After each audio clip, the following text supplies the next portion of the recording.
जय जिनेन्द्र वन्दे तु सर्वसिद्धे ध्रुवममलमणोगमं गदिं पत्ते वोच्छामि समय पाहुड मिणमो सुध केवली भणिदम। पंच परमेष्ठी भगवान की जय। जो व्यक्ति अपने आप के स्वरूप का परिचय प्राप्त कर चुका है, ऐसा कौन होगा जो परद्रव्य को अपना द्रव्य बताएगा? कोई नहीं होगा। हाँ, अज्ञानी की बात अलग है। आइए गाथा नंबर 217। कोणाम भणि जबु हो, कोणाम भणि जबु परदवम मम इदम हवदिदवम, परिदवम मम इदम हवदिदवम, अपाणमपणो परि, अपाणमपणो परि, गहम तुण्यदम वियाणन्तो, गहं तुण्यदं वियाणन्तो। बोलो। कोणाम भणि जबु हो, परदवम मम इदम हवदिदवम, अपाणमपणो परि, गहं तुण्यदं वियाणन्तो। कोणाम भणि जबु हो, परदवम मम इदम हवदिदवम, अपाणमपणो परि, गहं तुण्यदं वियाणन्तो। एक एक शब्द के अर्थ पर विचार करेंगे। कोणाम, कौन पुरुष, किस नाम वाला कोई जीव अर्थात कौन पुरुष, भणिज कहेगा, बुहो माने बुधो, बुधो माने ज्ञानी, कौन ज्ञानी पुरुष कहेगा। परदब्बम, परद्रव्य, मम माने मेरा, इदम माने यह है। अर्थात कौन ज्ञानी पुरुष परद्रव्य को मेरा बताएगा? कोई नहीं बताएगा। क्यों नहीं बताएगा? क्योंकि उसने अपाणम, आत्मा को ही, अपणो अपना, परिगहम परिग्रह, णेदम निश्चित रूप से, वियाणन्तो जान लिया है। जिसने ये निर्णय कर लिया है मेरा तो आत्मा के अलावा अन्य कोई द्रव्य अणु मात्र, रंच मात्र भी नहीं है। ऐसा कौन बुधो माने ज्ञानी ऐसा होगा जो अन्य परद्रव्य को ये कहेगा कि ये परद्रव्य मेरा है? किसी को नहीं कहेगा। फिर एक बार देखें। कोणाम भणिज्य बुहो, कौन ज्ञानी पुरुष कहेगा, इदम परदब्बम, यह परद्रव्य, मम द्रव्यम हवदी, मेरा द्रव्य है। कोई नहीं कहेगा। क्यों नहीं कहेगा? क्योंकि अपाणम, आत्मा को ही, अपणो परिग्रहम, अपना परिग्रह, णेदम निश्चित रूप से, वियाणन्तो जानता हुआ है। जिसने इस बात का निर्णय कर लिया है, आत्मा का ग्रहण, आत्मा का परिग्रह क्या है? आत्मा का परिग्रह आत्मा ही है।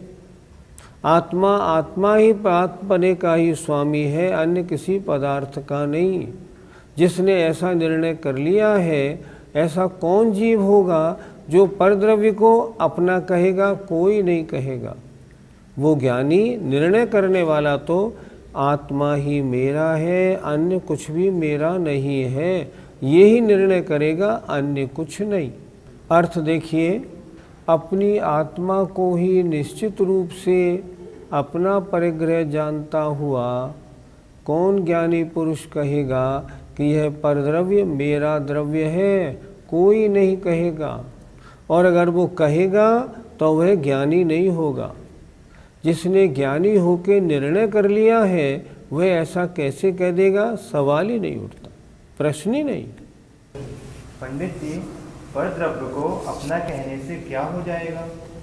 परद्रव्य को अपना कहने से ज्ञानी अज्ञानी बन जाएगा। इसका मतलब उसको अपने स्वरूप का परिचय नहीं है। अगर अपने स्वरूप का परिचय है, मैं तो ज्ञाता दृष्टा जीव द्रव्य हूँ, तो अन्य द्रव्य को वो अपना कैसे कह देगा? कहने का प्रश्न ही नहीं उठता। इसलिए यदि कोई भी अन्य परद्रव्य को अपना द्रव्य मानता है तो वह अज्ञानी है, ज्ञानी नहीं। अच्छा, व्यवहार में हम देखें, अगर कोई अन्य किसी भी पदार्थ को अपना पदार्थ मानता है तो वह अपने ज्ञान से भ्रष्ट है, वो अज्ञानी है। और यहाँ तो परम ज्ञानी की बात है। वो परम ज्ञानी तो अपने आत्मा के अलावा अन्य पदार्थ को अपना मान ही नहीं सकता। उसे स्वभाव का, स्वरूप का परिचय है, तो ऐसी भूल कैसे करेगा? पंडित जी, आत्मा को ही अपना परिग्रह मानने से क्या तात्पर्य है? परिग्रह, मेरा अन्य क्या है, मैं किसका स्वामी हूँ, इसे कहते हैं परिग्रह। लेकिन जिसने आत्मा को ही अपना माना है और आत्मा के अलावा अन्य कोई द्रव्य मेरा है ही नहीं, वो फिर अन्य वस्तु को अपना कैसा क्या देगा? वास्तविकता क्या है? आत्मा की आत्मा है, अन्य कोई भी द्रव्य रंच मात्र भी उसका नहीं है। और जब ऐसी दशा है तो अन्य वस्तु को अपना कहना किसी प्रकार भी उचित नहीं है। कौन मुनिराज ऐसा कहते हैं? जिन्होंने आत्मस्वरूप का परिचय प्राप्त किया है, शास्त्रों का अच्छी प्रकार स्वाध्याय करके आत्मा का स्वरूप क्या है इसका अच्छी प्रकार भेद विज्ञान कर लिया है, गुरु से इस संबंध में बहुत से उपदेश सुन लिए हैं, भिन्न भिन्न अध्यात्म ग्रंथों को पढ़ के इस बात का निर्णय कर लिया है, मैं तो आत्मा मात्र ही हूँ। जिन्होंने इस बात का निर्णय कर लिया है और निर्णय करने के बाद जो यदा कदा अपने सामायिक के समय में उस आत्मा में डुबकी भी लगाते हैं, जिन्हें स्वसंवेदन अनुभव प्राप्त है, ऐसे मुनि महाराज स्पष्ट कहते हैं। क्या कहते हैं? परद्रव्य मेरा द्रव्य नहीं, आत्मा ही मेरा परिग्रह है, अन्य परिग्रह मेरा रंच मात्र नहीं। उनको वास्तविकता का परिज्ञान हो गया। अन्य द्रव्य अन्य है, आत्मा ही मेरा परिग्रह है, इसलिए मैं अन्य द्रव्य को अपना कह ही नहीं सकता, समझ ही नहीं सकता, मान ही नहीं सकता। इसलिए वो इस प्रकार नहीं कह सकते। वो तो यही कहेंगे, अन्य परिग्रह कोई मेरा नहीं, मेरा तो आत्मा ही परिग्रह है। गाथा 217 का पद्यानुवाद। हुआ विषय से मुनि वीतरागी, डूबा हुआ समय में सब ग्रंथ त्यागी। मेरा शरीर यह है तज बुद्धिमानी, ऐसा भला कहत है वह कौन ज्ञानी। अर्थात ऐसा कौन ज्ञानी होगा जो शरीर को बुद्धिमानी छोड़ के ये कहने लगे कि ये शरीर मेरा है। जो अपनी आत्मा में डुबकियां लगाता है, समस्त परिग्रह का त्यागी है, वो ऐसा कभी नहीं कह सकता। आइए गाथा नंबर 218। छेजदुवा भी जदुवा, छेजदुवा भी जदुवा, लीजदुवा अहव जादु विपलयम्, लीजदुवा अहव जादु विपलयम्। जम्मा तम्मा गच्छदु, जम्मा तम्मा गच्छदु, तहा वीण परिगहो मध्यम, तहा वीण परिगहो मध्यम। बोलो। छेजदुवा भिजदुवा, लीजदुवा अहव जादु विपलयम्। जम्मा तम्मा गच्छदु, तहा वीण परिगहो मध्यम। छेजदुवा भिजदुवा, णिज्यदुवा अवजादु विपलयम् जम्मातम्मा गच्छदु तहाविणपरिगहो मध्यम। गाथा का अर्थ देखिए, छिज्यदुवा चाहे छिद जाए, भिज्यदुवा चाहे भिद जाए, निज्यदुवा चाहे कोई ले जाए, अहव माने अथवा, जादु विपलयम, विपलयम माने विप्रलय को, अर्थात प्रलय को प्राप्त हो जाए माने नष्ट हो जाए।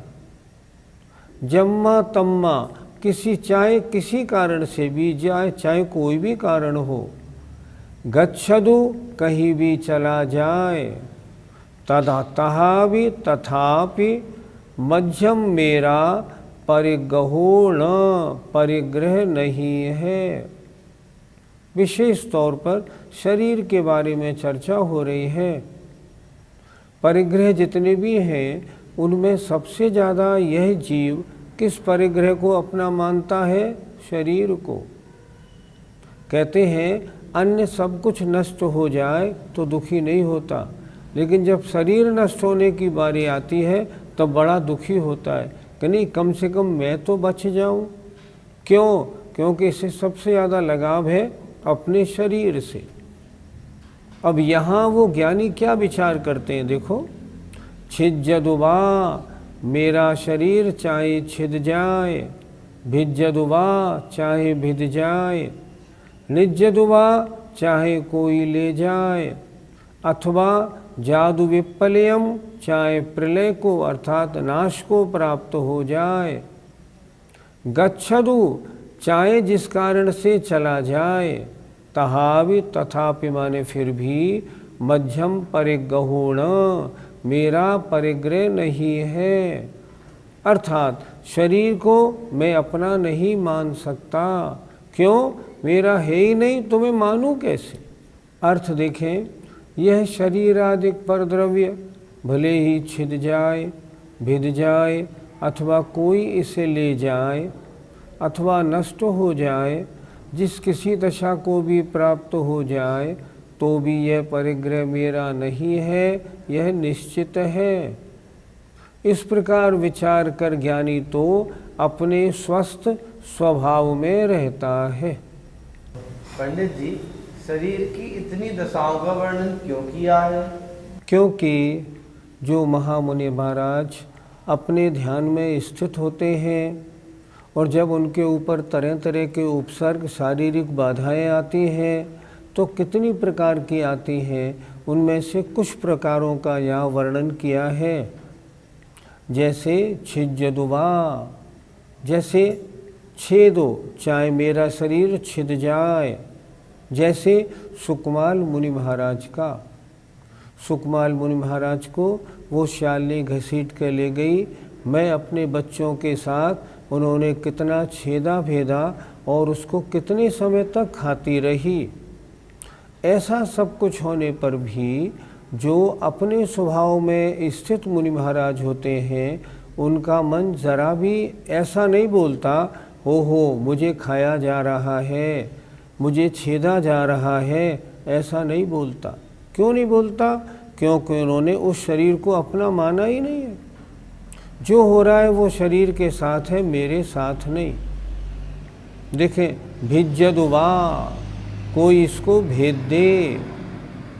सुनते हैं पद्म पुराण जी में प्रसंग आता है कि डंडक वन में 500 मुनि महाराजों को घानी में पेल दिया गया था, लेकिन उन्होंने उफ नहीं की। ऐसे प्रसंग शास्त्रों में और भी मिलते हैं। घानी में पेला लेकिन अपने शुभोपयोग में नहीं आए, शुद्धोपयोग में ही बने रहे, और घानी में पेलने वाले ऐसे मुनि महाराजों को भी मोक्ष प्राप्त हुआ। उन्होंने अगर शरीर को रंच मात्र भी अपना मान लिया होता कि मुझे पेला जा रहा है, नहीं तो शुभोपयोग में आ जाते, शुद्धोपयोग से अलग दूर हो जाते। उन्होंने उस ओर ध्यान ही नहीं दिया, उन्होंने ये माना ही नहीं कि मुझे इस तरह किया जा रहा है।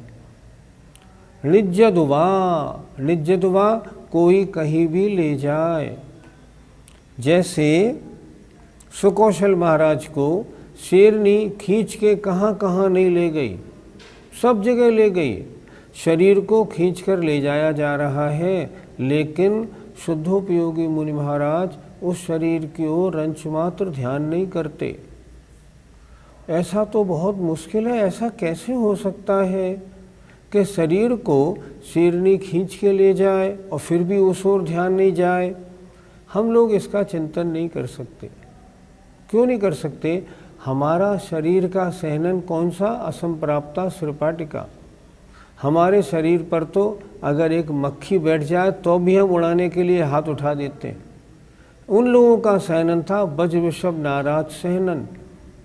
अगर ऊपर से गिर जाए, एक कुदाई लगा ले तो जमीन छार छार हो जाए, उनके शरीर को चोट न लगे।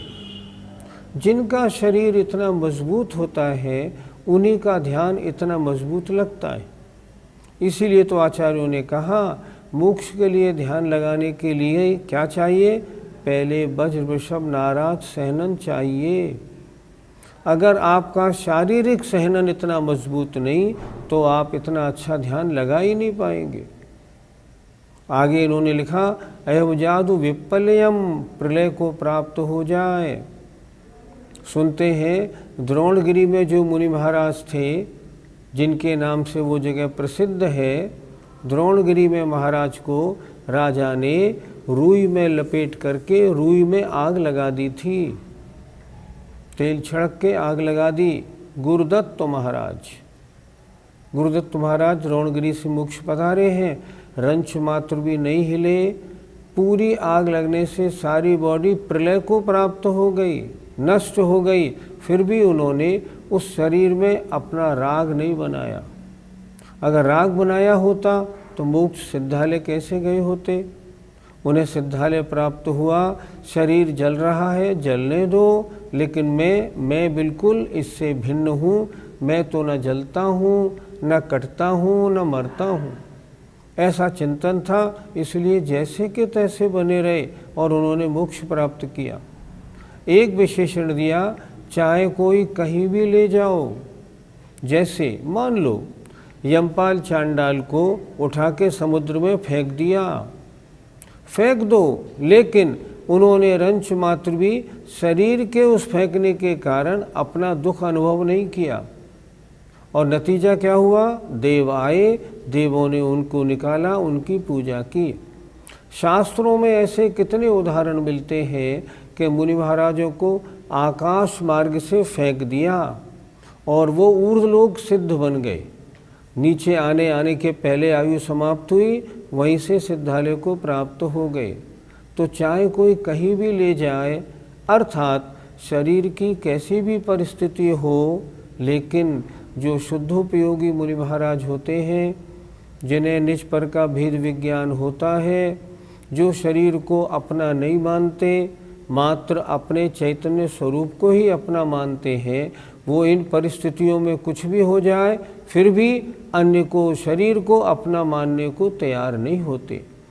उन सब महाराजों की चर्चा करने के लिए आचार्य कुंद महाराज ने भिन्न भिन्न यहाँ विशेषण दिए हैं। मेरा शरीर चाहे छिद जाए, चाहे भिद जाए, चाहे कोई ले जाए, चाहे कोई जला दे, चाहे इसका कुछ भी हो जाए, लेकिन शरीर रूप पर परिग्रह का ग्रहण मैं नहीं कर सकता। क्यों? मैं तो आत्मा चैतन्य स्वभावी हूँ, ये पुद्गलमय है। ऐसी धारणा बनती है और यही मोक्ष ले जाने वाली होती है। अगर शरीर को अपना नहीं माना लेकिन मजबूती नहीं होती तो शुभोपयोग हुआ होता, स्वर्ग प्राप्त होता। लेकिन जिन्होंने अपने शुद्धोपयोग को जरा भी नहीं हिलने दिया, ऐसे मुनिराज तो उस शुद्धोपयोग के बल से उसी भाव में मोक्ष को प्राप्त कर गए। मोक्ष प्राप्ति के लिए शुद्धोपयोग अनिवार्य है, क्योंकि शुद्धोपयोग ऐसा उपयोग है, अर्थात राग द्वेष आदि समस्त विकल्पों से हट करके मात्र अपनी शुद्ध आत्मा में ही उपयोग लगाना, ये एक ऐसा उपयोग है जो मोक्ष का साक्षात कारण है। और अनिवार्य कारण है। आज तक जितने जीवों को मोक्ष प्राप्त हुआ है उसका कारण शुद्धोपयोग है, क्योंकि शुद्धोपयोग से ही केवल ज्ञान प्राप्त होता है और केवल ज्ञान होने के बाद ही मोक्ष होता है। अगर रंच मात्र भी अपने ध्यान से डिग गए होते और शरीर को उन्होंने अपना मान लिया होता, शरीर के दुख में ज़रा भी दुखी होते ना, शुद्धोपयोग से वो नीचे च्युत हो गए होते और अभी संसार में भ्रमण उनका बराबर होता रहा होता। हमको क्या करना? हमको निर्णय तो यही बनाना है, शरीर भिन्न है, मैं भिन्न हूँ। और मान लो अंत समय समाधि का अवसर आए और समाधि के अवसर में तरह तरह के कष्ट या तकलीफ़ें मिलें तो भी नहीं, फिर भी अपने चैतन्य स्वरूप का ध्यान रखना है, अपने शरीर के दुख में दुखी नहीं होना। अगर हम ऐसा करेंगे तो ज्ञानी हैं, नहीं तो अनादिकाल से अज्ञानी बने हैं, अभी भी अज्ञानी बने रहेंगे। गाथा 218 का पद्यानुवाद। हो जीर्ण शीर्ण तन पूर्ण सड़े गले ही, भाई भले अनल से पल में जले ही। ओ खंड खंड अणु कर भी खिरेगा, मेरा नराग तन में फिर भी जगेगा। मेरी कोई भी स्थिति कैसी भी हालत हो जाए, फिर भी शरीर में मेरे राग उत्पन्न होने वाला नहीं। धन्य है ऐसे मुनिराजों को। जय जिनेंद्र। इस कार्यक्रम के पुण्यार्जक परिवार है Shri Parasnath re rolling mills limited, Durgapur 1, Bardhaman, Paschim Bangal. Amita Jain, wife of Anil Kumar Jain. Sangeeta Jain, wife of Vipin Kumar Jain. Manak Chand, Kamla Devi, Rakesh, Neetu, Rishabh, Saumya एवं आयुषी मुशरफ। B123, Sethi colony, Jaipur, Rajasthan.